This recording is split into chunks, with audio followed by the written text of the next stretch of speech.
అయితే డబ్బులు శాంక్షన్ చేసామని థ్యాంక్స్ చెప్తున్నారు పేరెంట్స్.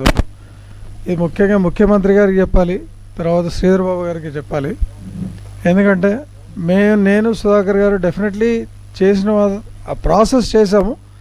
డబ్బులు డీవియేట్ కాకుండా వేరే దానికి వెళ్లకుండా చూసిన బాధ్యత మాత్రం ముఖ్యమంత్రి గారిది, శ్రీధర్ బాబు గారిదే. మేము ముఖ్యంగా ఏంటంటే మేము వెళ్ళి ఆ సందీప్ సుల్తానియా గారి దగ్గర నుంచి మేము ఆయన్ని బటన్ నొక్కి మీకు రిలీజ్ చేసే ప్రాసెస్ మేము చేసాం. కానీ ఆ డబ్బులు డీవియేట్ అయిపోయింటే మనం ఏం చేసేవాళ్ళం కాదు.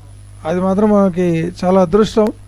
దాన్ని కూడా చేయాల్సిన ప్రయత్నాలు మనం చేసినా చాలా సంఘాలు కూడా చేసాయి. దీనికి అందరూ వెళ్ళారు, శ్రీధర్బాబు గారి దగ్గరికి వెళ్ళారు, ముఖ్యమంత్రి గారి దగ్గరికి వెళ్ళాం. యాక్చువల్గా ఇది లాస్ట్ టైం మనం ఐ థింక్ ఎప్పుడు మనం ఇది మార్చ్ అనుకున్నాం, లాస్ట్ డిసెంబర్లో ముఖ్యమంత్రి గారిని పిలిచి చేద్దామని అనుకున్నప్పుడు వేరే వేరే కోరికలు కూడా అన్నీ కోరికలు అంటే యాక్చువల్గా అవన్నీ మనకి చేయాల్సిన మినిమం రిక్వైర్మెంట్స్ అవి అడుగుదామని పిలుద్దాం అనుకున్నా. కానీ అప్పట్లో మన ప్రధానమంత్రి గారు ఫార్మర్ ప్రైమ్ మినిస్టర్ ఆయన ఎక్స్పైర్ అయిపోయారు అప్పుడు.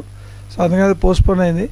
ఇప్పుడు మేము చేయబోయే కార్యక్రమాలు ఏమనుకుంటున్నాం అంటే నేను కానీ మన సుధాకర్ గారు కానీ శ్రీధర్బాబు గారి దగ్గరికి వెళ్ళి ముఖ్యమంత్రి గారి దగ్గరికి వెళ్ళి మిగతా బ్యాలెన్స్ పనులు ఏమైనా ఉన్నాయో అవన్నీ కూడా ఒక 2-3 చేయించుకుని మిగతా అప్పుడు మనం సీఎం గారిని పిలిపించి ఆయన్ని సన్మానం చేసుకుంటూ అది చేద్దామనే కార్యక్రమం పూనుకొని చేద్దాం అనుకుంటున్నాను. Thank you. అండ్ ఇంకా బ్యాలెన్స్ చాలా ఉంది. ఐ థింక్ ఈ లోన్ దీంట్లో కూడా ఇంకా 12 కోట్లు 13 కోట్లు రావాలి కదా మనకి. బీఆర్ అయింది, బ్యాలెన్స్ క్లియర్ కావడానికి 12-13 crores ఏదో ఉన్నట్టుంది. బీఆర్ఓది కూడా ఉంది. నేను ఐ థింక్ డిసెంబర్ లోపల మనం క్లియర్ చేసేట్టు చూద్దాం మ్యాక్సిమం. అది థ్యాంక్ యూ.